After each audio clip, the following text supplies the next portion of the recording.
que hoy quiero compartir con ustedes es la esplendidez en el cristiano. En el año 1956, en uno de los periódicos de los Estados Unidos, salió un anuncio que prácticamente impactó la vida de todo lector. El anuncio decía: padre asume la responsabilidad de la pena máxima por una infracción de tránsito.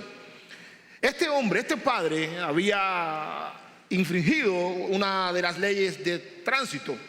Sin embargo, este padre, cuando llega al jurado, se presenta como la persona consciente de lo que ha hecho. Sin embargo, el delito que había cometido no era tan grave. Sin embargo, se podía resolver simplemente con una multa. Pero él prefirió que no lo multasen y prefiere ir encarcelado. Esto al jurado, en cierta medida, le causó un poco de asombro. Pero si puedes pagar tu delito con una simple multa, ¿por qué tú prefieres ir encarcelado, preso? A lo que este padre le dice al jurado y a todos los que estaban en la sala: la razón por la cual quiero ir a la cárcel es porque quiero enseñarle a mis hijos a respetar las leyes.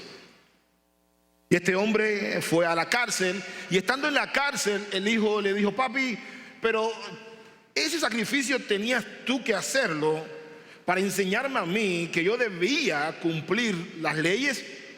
Y el padre le dijo en prisión: sí, hijo, quiero enseñarte a que respetes siempre las leyes, por muy pequeñas que sean.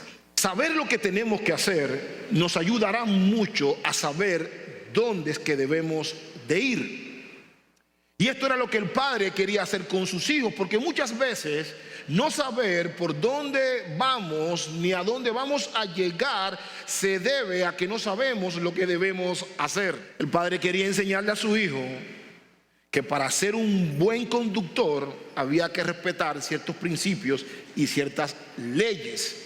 Y él trata de que su hijo aprenda de una manera un poco hiperbólica, exagerada, pero para buscar el énfasis en lo que él estaba queriendo decir. Y esto es lo que hoy Dios nos enseñará. Saber lo que tenemos que hacer para saber a dónde Dios nos quiere llevar en bendición es un privilegio que muchos no tienen, pero que hoy el Señor, por su gracia y su misericordia, nos ha regalado. Abre tu Biblia en segunda carta a los Corintios, capítulo número 9, versos del 5 al 12. Y miren lo que el apóstol Pablo le escribe a los Corintios. Hemos terminado la serie Cómo compartir el Evangelio en nuestra ciudad sobre el libro de los Hechos. Aproximadamente estuvimos aprendiendo sobre el libro de los Hechos casi 2 años. Vamos a hacer un receso y vamos a estar hablando algunos temas para después entrar en el Antiguo Testamento con el libro de Jonás. Así dicen las Escrituras: así que creí necesario exhortar a los hermanos a que se adelantaran en ir a vosotros y prepararan de antemano vuestra generosa ofrenda, ya prometida, para que la misma estuviera lista como ofrenda generosa y no por codicia. Pero esto digo: el que siembra escasamente, escasamente también segará, y el que siembra abundantemente, abundantemente también segará. Que cada uno dé como propuso en su corazón, no de mala gana ni por obligación, porque Dios ama al dador alegre. Y Dios puede hacer que toda gracia abunde para con vosotros, a fin de que, teniendo siempre todo lo suficiente en todas las cosas, abundéis para toda buena obra. Como está escrito: Él esparció, dio a los pobres, su justicia permanece para siempre. Y el que suministra semilla al sembrador y pan para su alimento, suplirá y multiplicará vuestra sementera y aumentará la siega de vuestra justicia. Seréis enriquecidos en todo para toda liberalidad, la cual por medio de nosotros produce acción de gracias a Dios. Porque la administración de este servicio no solo suple con plenitud lo que falta a los santos, sino que también sobreabunda a través de muchas acciones de gracias a Dios. En esta porción de las Escrituras, Pablo está recordando a los corintios que cumplieran con lo que habían prometido que iban a dar. Era una ofrenda que deberían llevar hacia Jerusalén, los pobres en Jerusalén que estaban atravesando una situación difícil. Por lo tanto, Pablo les dice que la esplendidez que ellos deben mostrar como hijos de Dios parte de un entendimiento de lo que hizo Cristo por ellos en la cruz y de lo que Dios es capaz de suplir. Y el apóstol Pablo quiere que los corintios actuaran conforme a lo que habían prometido. Entonces, ¿cómo Pablo quiere que los corintios desarrollen esa esplendidez que ellos simplemente han prometido? El apóstol les dice: simplemente quiero que cuando yo llegue ustedes tengan todo preparado para no caer en la vergüenza. Número 1, la exhortación para cumplir lo prometido. Pablo exhorta a los hermanos a que se adelanten y preparen de antemano su ofrenda. Tristemente, este principio ha sido muy mal interpretado por muchos falsos pastores y profetas.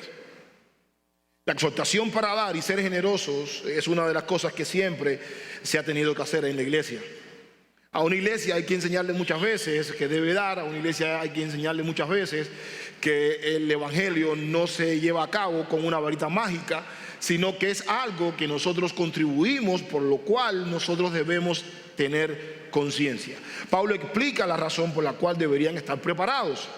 No quería que dieran un mal testimonio. Pablo estaba privando a los corintios de que dieran un mal testimonio, porque los que iban con el apóstol Pablo eran hermanos de Macedonia. Macedonia fue una de las iglesias que quiso contribuir a la ayuda a los hermanos que estaban en Jerusalén, pero tenían tanta pobreza que el apóstol Pablo no quería que ellos participaran en cierta medida porque tenían poco. Y estos macedonios le piden al apóstol Pablo: por favor, no nos prives de este privilegio. Nosotros somos pobres, pero queremos contribuir de tal manera que también nosotros contribuyamos, valga la redundancia, a que la pobreza en estas personas se pueda mitigar. Porque pobreza y evangelio, necesidad y oración, los niños no tienen leche.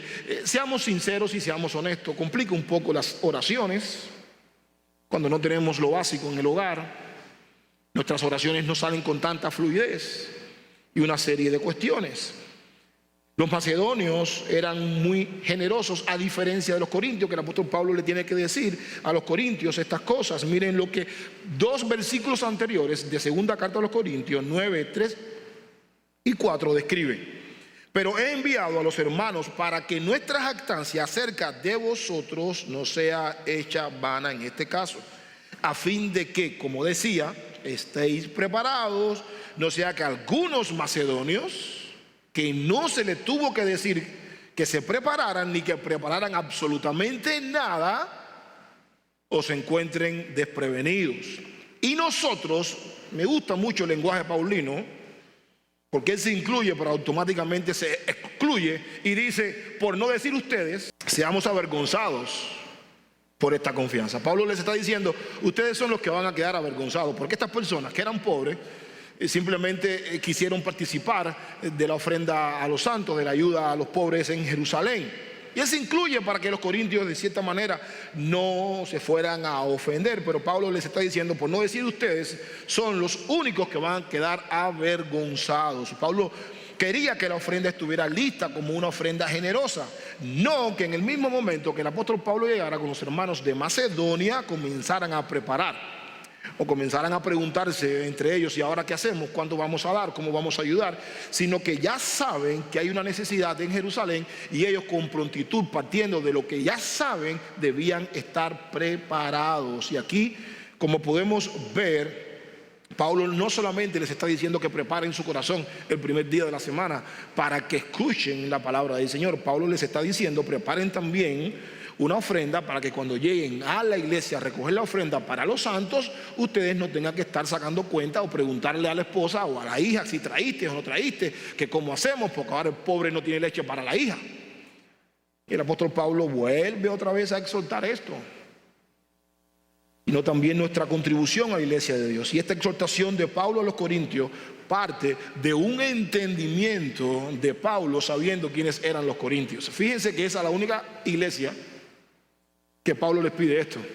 No se los pidió a los Gálatas, no se los pidió a la gente de Filipo, fue a los corintios. Los corintios tenían tantos problemas que fue una de las iglesias que se les tuvo que escribir aproximadamente 3 cartas. Y no me asombra que el apóstol Pablo los exhorte. Estamos quizás en la segunda carta, pero algunos estudios antiguos creen que el apóstol Pablo escribió 3 cartas y esta segunda carta viene siendo la tercera carta. Miren cómo lo describe la palabra, el mensaje de Dios para mí. El mismo versículo 5 del capítulo 9, segunda carta. Por eso me pareció necesario pedir a esos hermanos que fueran por delante y preparasen con tiempo el generoso obsequio que ustedes habían prometido. No hay nada que traiga más vergüenza a una persona que prometer y no cumplir. Y Pablo estaba privando a los corintios que tenían el don de lengua, ¿no? Seguramente también lo incluyeron allí para cuenta conmigo. Sí, los pobres en Jerusalén, ahí estamos nosotros los corintios, somos fieles. Vaya allá, adelántense. Yo conozco a estos corintios, hablan mucho y hacen poco, para que no caigan en descrédito. El apóstol Pablo, muy paulino, muy lleno de amor, simplemente lo único que le está diciendo a los corintios: preparen, yo los conozco a ustedes, no vaya a hacer cosa que cuando lleguen estos macedonios, que no hay que darle palo para que hagan nada, y son más pobres que ustedes, ya ustedes tengan su ofrenda preparada. No vaya a ser cosa que caigan en descrédito, caigan en vergüenza. Ahora te pongo algo en el contexto en el cual el apóstol Pablo está queriendo decir lo que dijo. Corinto y Macedonia era totalmente diferente. Las ciudades portuarias tienen un flujo económico mucho más alto que las ciudades que están en el interior del país. Por ejemplo, si Guayaquil colapsara económicamente, tú puedes estar seguro que el 90% del Ecuador se viene abajo. ¿Por qué razón? Porque aquí es donde más fábricas hay, porque está el puerto cerca. Aquí es donde el flujo económico siempre está un poco más elevado, aún en el PIB, en todos los índices económicos. Guayaquil siempre toma la delantera. ¿Por qué? Porque tiene un puerto grandote. Corintios también pasaba lo mismo. El apóstol Pablo termina diciendo en ese mismo pasaje lo siguiente: preparadas así las cosas, parecerá verdaderamente un obsequio y no una muestra de tacañería. Esto es un poco fuerte el apóstol Pablo. Pablo no quería que los corintios a la hora de ayudar a los pobres fueran tacaños ni nada por el estilo. La Biblia de las Américas traduce en ese mismo versículo la palabra codicia, que en su idioma original es pleonexia. Ahora, esta palabra pleonexia, que es codicia en el idioma original, tiene una connotación muy negativa. Y la connotación negativa que tiene es que es traducida como extorsión. Si nosotros como guayaquileños se nos viene rapidito la palabra extorsión, automáticamente ¿a dónde es que vamos? Wow, los choneros, los Latin King, las bandas. Pues ese es el mismo principio que el apóstol Pablo está queriendo decir acá. Pablo les está queriendo decir a los corintios: miren, no den por extorsión. Por eso es que es obligado. Pero aquí el principio es inverso. A ti no te están pidiendo para dar. Tú estás ahora haciendo algo que nadie te obligó a dar, que nadie te obligó a hacer. Tú lo estás haciendo porque te sientes obligado. Pablo dice: no hay necesidad de esto. Ninguna. La segunda traducción de esta misma palabra, pleonexia, es fraude. Y si te pones a analizar, es un fraude. Que yo prepare mi corazón sabiendo que hay necesidades y llegue a la iglesia y me haga el desentendido. Es un fraude. A lo largo de la Biblia, tanto en el Nuevo Testamento como en el Antiguo Testamento, Dios promete, tristemente, que uno recoge lo que siembra.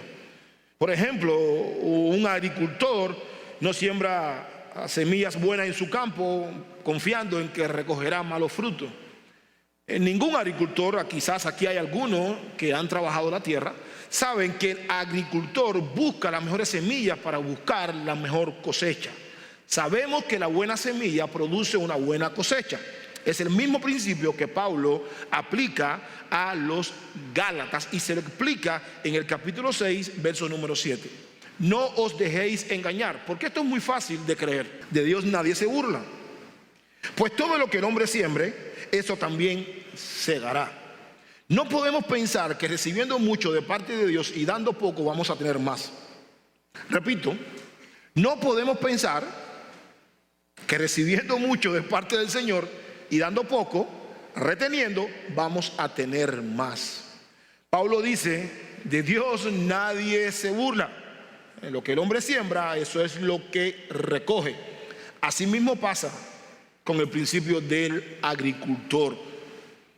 Una semilla se siembra mal, el agricultor no puede esperar que se coseche buen fruto. Es imposible que con una mata de mango yo quiera tener una hectárea de piñas. Es imposible. Es imposible que yo tenga, aunque sea el hombre de más fe en el Ecuador, tenga una hectárea y diga, Señor, en el nombre de Cristo voy a sembrar una matita de piña. Y yo confío que toda esta hectárea tú la vas a multiplicar. La fe tiene que ser con lógica. Si siembras una mata de piña dentro de una hectárea, tendrás una piña, no tendrás millones de piñas. Y el principio del agricultor es el mismo principio que Pablo está llevando a cabo a los corintios. Asimismo pasa con el principio de dar a su tiempo que Dios disponga. Dicha persona, de acuerdo con lo que se sembró, se recogerá de dicha labor. Hay frutos que tardan mucho más que otros. Por ejemplo, el tomate no tiene el mismo tiempo desde que se siembra que se recoge que el plátano, que el coco, que quizás la piña, que la pera, que el durazno. Cada fruta tiene un proceso. Ahora escuchen bien, IFG, que esto es muy importante. La Biblia dice que lo que el hombre siembra, eso recoge. Y es aquí donde está el tiempo. A veces pensamos que lo que yo siembro lo recojo mañana. No, eso está en dependencia. El tiempo ya le toca a Dios. Esto puede durar 5 años, 7 años, 8 años, pero de lo que tú sí puedes estar seguro, según este principio, que tú vas a recoger a su tiempo lo que tú has sembrado. Porque es un principio. Es el mismo principio del agricultor que sembró piña o sembró arroz y dice, para tal fecha yo voy a recoger la cosecha. Pablo les está diciendo, ustedes van a recoger a su tiempo, de acuerdo con lo que han sembrado, a su tiempo, ustedes lo van a recoger. Malo o bueno, poco o mucho, pero de lo que sí estoy seguro es que se recoge. No piensen que lo que tiramos para abajo no lo recogemos. Todo se recoge. Tristemente, muchos se engañan a sí mismos, pensando que cada vez que retengan y dan gracias a Dios por lo que reciben, tendrán más. Y no es así. Este pensamiento es totalmente errado, porque la cosecha, buena o mala, a su tiempo tú la vas a ver debido a lo que has sembrado. Número 2, el dar debe ser con alegría. Debido a lo que cada uno ha recibido de parte de Dios, debe dar como propuso en su corazón, ni por obligación ni con mala gana, porque Dios bendice al dador alegre. Ahora bien, aquí es donde radica la gran ironía con la que muchas veces se da.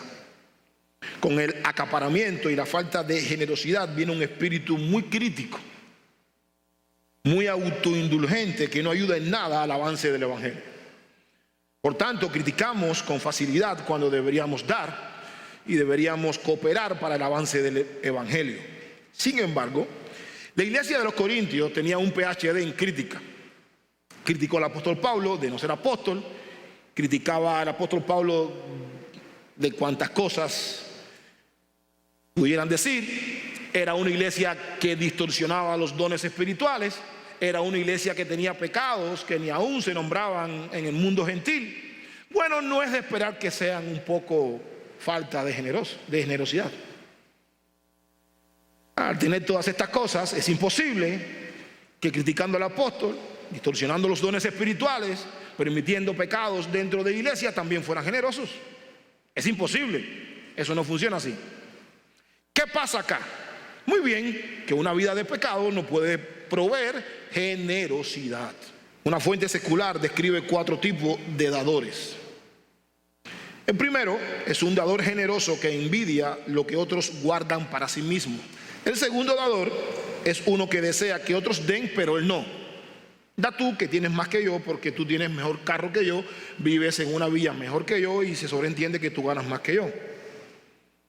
Otro dador es uno que desea dar y exige que otros den. ¿Por qué tú no das? Tú tienes bastante. Mira a los pobres de Jerusalén. Tú puedes hacerlo y tú lo tienes que hacer. Y un cuarto dador es uno que no da, pero que busca la manera de que otros tampoco den. Nada de esto es auténtico.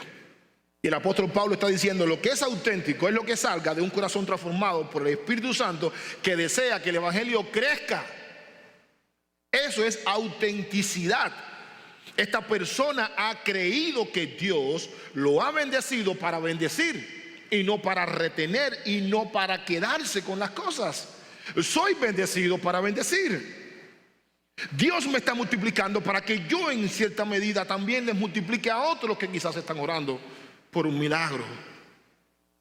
Las bendiciones de Dios son derramadas sobre nosotros no para que las tengamos para nosotros, sino para que abundemos, como dice Pablo, en buenas obras para con los demás. Pero también debemos alegrarnos con aquellos que más tienen y dan, pero también alegrarnos con aquellos que tienen poco y también dan. A fin de cuentas, el que tiene mucho, el que tiene poco, dice Pablo que es Dios quien suple.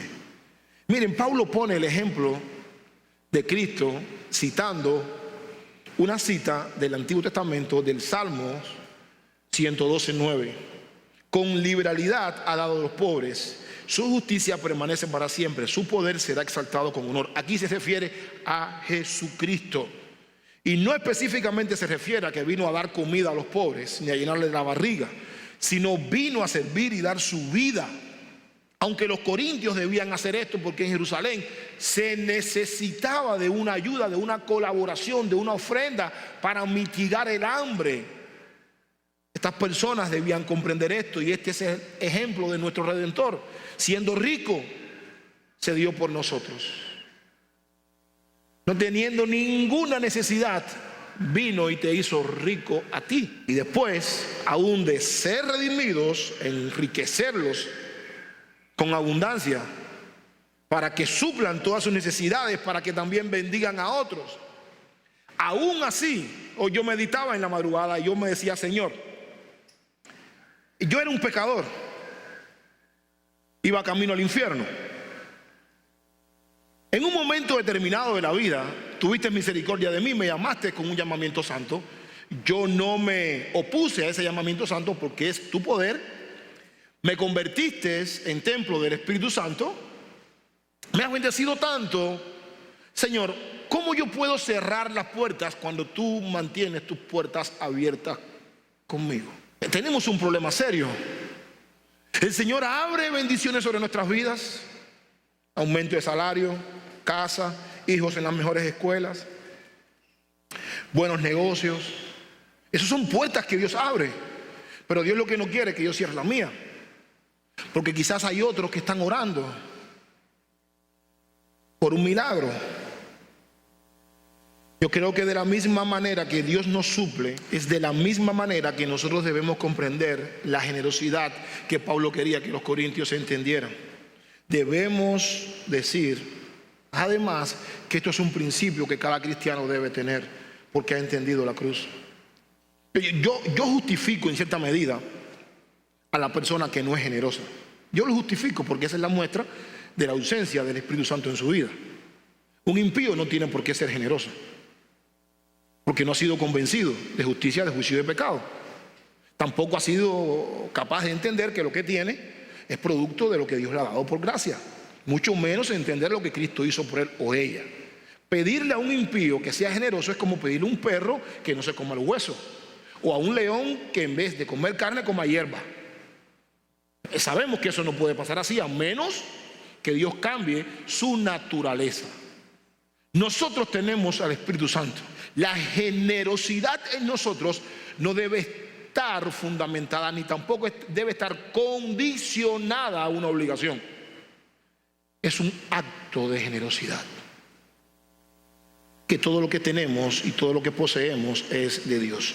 De más entonces está decir que también puede permitir que perdamos lo que tenemos para enseñarnos a no retener. Miren lo que dice Proverbios 11, 24 y 25. Hay quien reparte y le es añadido más, y hay quien retiene lo que es justo solo para venir a menos. El alma generosa será prosperada, y el que riega será también regado. La Biblia dice que aquellos que reparten se les dará más. Y recordemos esto, el principio aplica: el que siembra escasamente, escasamente recogerá. El tiempo no lo dice la Biblia, ¿en qué tiempo? Pero es el mismo principio del fruto. Hay frutos que duran un año, hay frutos que duran 9 meses, hay frutos que duran 3 meses. Bueno, es lo mismo. Hay personas que reparten y son generosas y Dios le añade más. Pero lo que retiene aquello que es justo solo en su momento, quizás no es este año, quizás no es el año que viene, pero de que la cosecha mala viene, viene. Porque es Dios quien se encarga a su tiempo de terminar con todo. Y es aquí donde radica la falta de generosidad, en retener lo que es justo. Es aquí donde muchos pierden todo a su tiempo, pasan la vida reteniendo lo que es justo. Por eso cuando retenemos lo que es justo, Dios, para enseñarnos, nos priva de algunas bendiciones.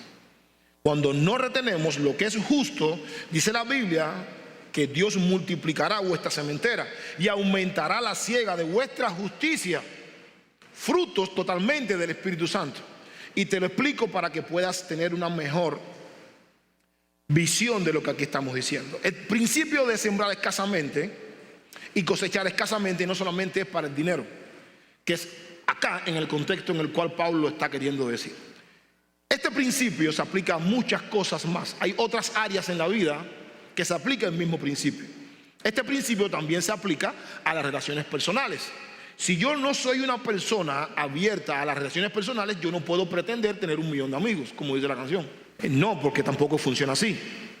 Si yo no soy una persona que estoy sembrando en mi familia, yo no puedo pensar en su momento determinado que mis hijos y mi esposa me amen de todo corazón, porque no estoy sembrando.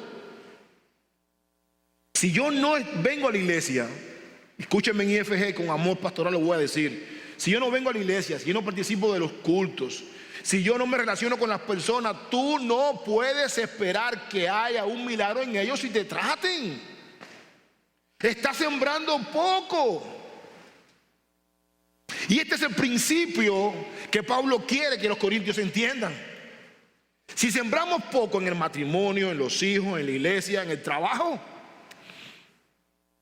si llego tarde al trabajo, si soy de los que menos trabaja, si no aporto en el trabajo, ¿cómo entonces le voy a pedir al jefe que me dé las utilidades? No estoy sembrando nada. Llego tarde, le hago perder dinero, me resiento, protesto. ¿Cuántas cosas? Cuando sembramos poco no podemos recoger mucho. Cuando sembramos mucho, podemos recoger mucho. Cuando nos hacemos amigos, podemos tener 1 millón de amigos. Cuando somos amigos y sembramos en la amistad. Cuando vengo a la iglesia y me relaciono, cultivo y gano hermanos. Cuando estoy en el trabajo sembrando para que el dueño haga más plata, porque haciendo más plata el dueño, seguramente yo también estaré haciendo más, porque es lo que Dios ha permitido en mi vida. Pero muchos piensan que para echar hacia adelante el reino de Dios no necesitamos de los recursos que Dios por gracia nos da. Y eso es una de las tantas falacias que se enquistan dentro de las iglesias, sobre todo en iglesias reformadas y bautistas. Las iglesias reformadas y bautistas usan la providencia, la soberanía, la gracia para todas estas cosas. Y piensan que con soberanía y con gracia vamos a tener un piso, vamos a tener, ¿cómo se llama?, centrales de aire. Con soberanía y gracia lo que se obtiene es salvación y otras cosas, pero no se obtiene recursos materiales. Los pobres en Jerusalén no necesitaban soberanía y gracia, necesitaban que los corintios se metieran la mano en el bolsillo y mitigaran un poquito el hambre. Tenemos que tener sentido común.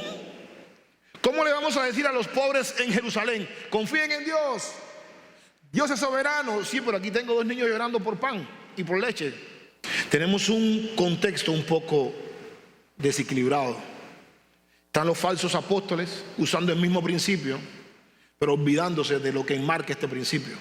Dios bendice al que da generosamente lo que da, sea poco o sea mucho. No damos para multiplicar, damos con un corazón alegre y generoso por lo que Cristo ha hecho por nosotros. Eso es otra cosa. Manipular a las personas para que den, eso es el diablo. Pero decirte a ti que para que tú te conviertas en generoso, tú tienes que ser portador de la imagen de Cristo y dentro de ti tiene que estar el Espíritu Santo para que tú entiendas lo que Cristo hizo por ti y seas generoso, eso es el bíblico. Porque el dar, el ser generoso es un resultado, no la causa para hacerme millonario, como dicen los falsos profetas y apóstoles y pastoras y no sé cuántas cosas más. Damos como resultado, somos espléndidos, somos generosos como resultado de haber entendido lo que Cristo hizo y logró en la cruz por mí. Porque todo lo que tengo, ahora entiendo que es de Él. Antes entendía que todo era mío, ahora entiendo que es de Él. A fin de cuentas, sabemos que Dios es suficiente para hacer que todo funcione. Porque Él es poderoso. Pero somos nosotros, al final del túnel, los que nos vamos a beneficiar de estas bendiciones que Dios derrama sobre la vida de otras personas. Recuerden, Dios da según nuestra capacidad. 2, 4 y 5 talentos es Dios quien lo da. Pero Él no nos da 4 para que nosotros escondamos 3 y vamos a repartir 1. No, el mismo principio al de 2 se le aplicó al de 5. A ti te doy 5, multiplícalo. A ti te doy 1, multiplícalo, porque te lo doy de acuerdo a tu capacidad. Número 3, por lo tanto, Dios nos bendice para bendecir. Dios es quien nos da lo que tenemos y nos enriquece para que seamos agradecidos. Es Dios. Sin embargo, este reconocimiento producirá en nosotros acción de gracias. ¿Por qué produce acción de gracia en nosotros? Muy sencillo. Esa expresión de gratitud está condicionada a lo que tú y yo hemos experimentado en Cristo. Hemos sido perdonados. Hemos sido justificados, ya no tenemos nada que nos acuse, aún en nuestro caminar nosotros vamos a experimentar ciertas caídas producidas por el mismo pecado que todavía está remanente en nosotros. En fin, Dios se mantiene fiel, Él es inmutable, Él no cambia. No porque tú peques mañana llegas al trabajo, a menos que hayas robado, que te despidan. A nadie le ha pasado eso. Y eso es una muestra de fidelidad de Dios. Si fuera el Antiguo Testamento, está bien. Pero ¿cuántos no han pecado llegando al trabajo el día antes de la quincena y no ha cambiado absolutamente nada? ¿Te escuchó? Te lo pongo de esta manera porque no quisiera que te adjudiques absolutamente nada. Ningún mérito. ¿Saben por qué? Porque no lo merecemos. Lo que tenemos, lo tenemos por gracia. Carro, casa, auto, hijos, dinero, cuentas, comida, por gracia. Porque en ese transcurso ofendimos, mentimos, fuimos desíntegros, le dijimos al jefe de trabajo que murió la vieja cuando la vieja hace ya 3 meses que murió, pero hace poco que murió. Inventamos dolores, ponemos palomitas en negra y después decimos no lo vi, mira aquí está, no vi el mensaje, perdóname. Cuando llega la quincena, ahí está intacta la vaquita. ¿Me podré yo adjudicar algún mérito? Sí, yo me lo pudiera adjudicar, pero al adjudicarme algún mérito en ese beneficio que yo estoy teniendo es la prueba más grande de que no tengo el Espíritu Santo. Estoy justificado entonces para adjudicarme todos los méritos posibles. A fin de cuentas fui yo y no fue Dios quien me proveyó.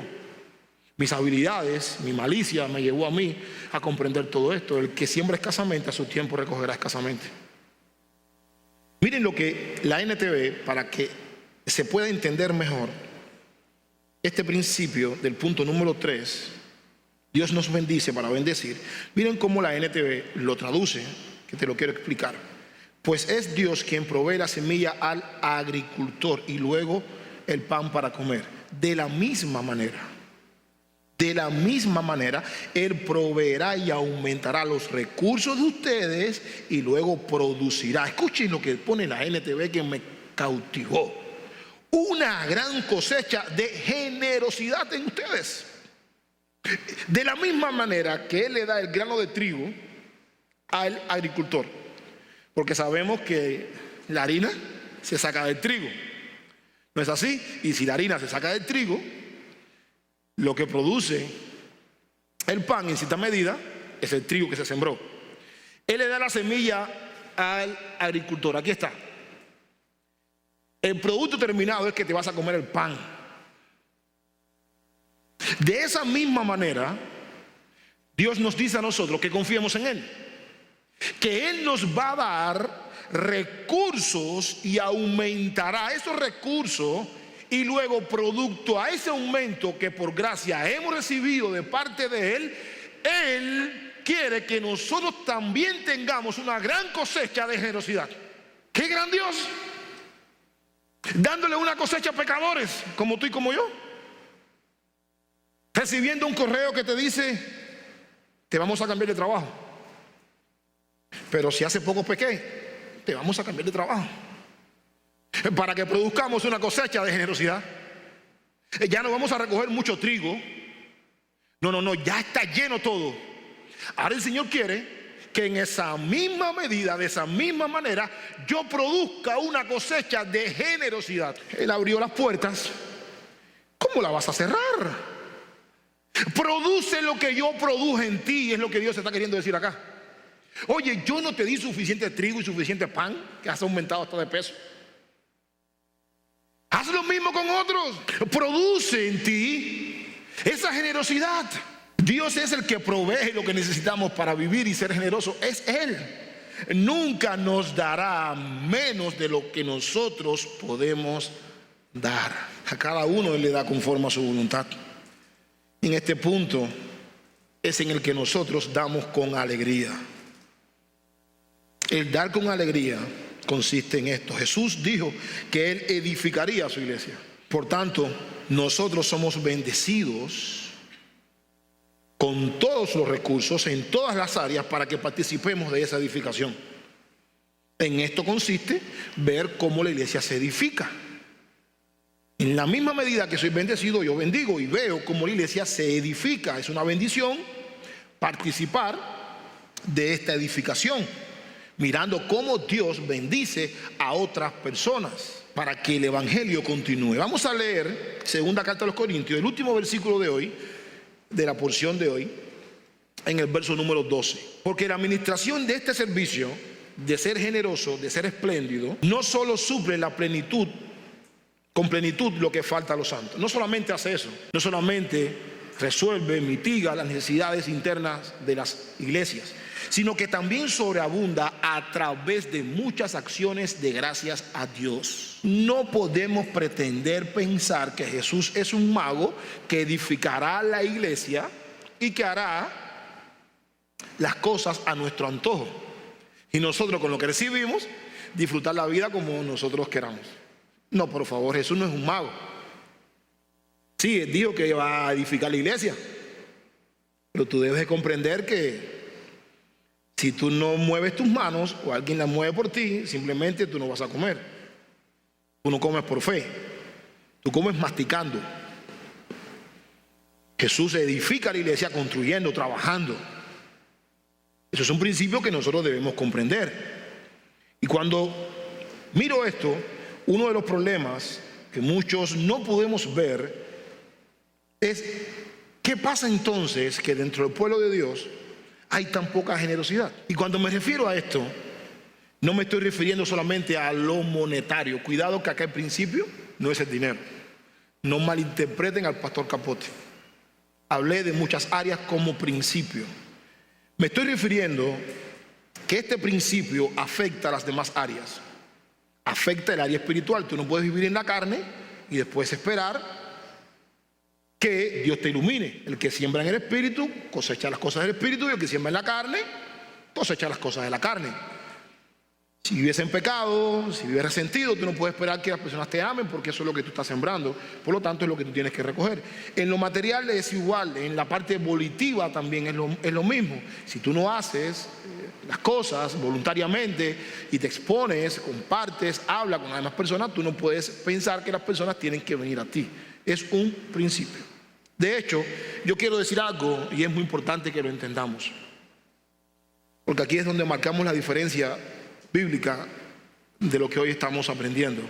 La abundancia material o financiera no es referente en las escrituras para indicar que una persona es bendecida por Dios. Lo voy a leer porque lo apunté aquí en mis apuntes. La abundancia material y financiera no es referente para indicar que una persona es bendecida por Dios. Es más, ni siquiera es referente para indicar que esa persona es hija de Dios. Hay muchas personas con abundantes recursos materiales que irán al infierno y han ido al infierno. Tengamos cuidado con eso. Pero como estamos hoy en una sociedad fácil de engañar y las personas quieren tener recursos materiales para satisfacer sus deseos y no las necesidades, esta herejía encaja muy bien en el siglo XXI. Por tanto, Pablo nos ayuda a ver lo que hace una vida transformada por el Espíritu. Al creyente no hay que decirle lo que tiene que hacer. Al creyente hay que decirle cómo es que tiene que hacer las cosas. Nosotros, si somos creyentes, sabemos que Dios nos multiplicará. Él nos da para bendecir, con bendiciones de todo tipo. Es una bendición, escuche esto, es una bendición dar y no pedir. Muchos de ustedes, como yo, tenemos el privilegio de elegir hoy a las 12 del día dónde vamos a almorzar o qué vamos a comer. Muchos de nosotros tenemos el privilegio de dormir con un split invert, que es el más caro. Muchos de nosotros tenemos el privilegio de tener un auto, de haber comprado una casa de acuerdo a nuestros deseos. ¿Saben cuántos cristianos irán al cielo sin ninguna de esas cosas? Millones. Si no, pregúntales a los que están en China o los cubanos que están acá. Preguntémosle a nuestros hermanos en Cuba si saben lo que es carro, si saben lo que es inverte, si saben lo que es una buena leche para los niños. La abundancia material y el índice material es lo que el diablo siempre está usando dentro del pueblo de Dios para engañar a las personas, diciéndole que Dios está contento con la vida que ellos están llevando cuando no están viviendo el evangelio. Las bendiciones nuestras son bendiciones espirituales. Y una de las bendiciones espirituales que nosotros disfrutamos es haber entendido por medio del Espíritu que lo que tenemos es de Dios. Quiero darte 3 principios en esta mañana, porque no quiero que te me vayas sin la aplicación. Número 1, el principio de la multiplicación. Cosechamos en la medida que sembramos. Un agricultor que siembra mucha semilla, sabemos que tiene la posibilidad de recoger una buena cosecha. Mientras más invirtamos en la obra del Señor, más fruto abundará a nuestra cuenta. Segundo principio, el principio de la intencionalidad. Cosechamos según sembramos con motivos correctos. La intencionalidad aquí radica en una motivación correcta por la cual nosotros vamos a ser generosos. No por obligación, no por codicia, no por fraude, no por extorsión, nada de eso.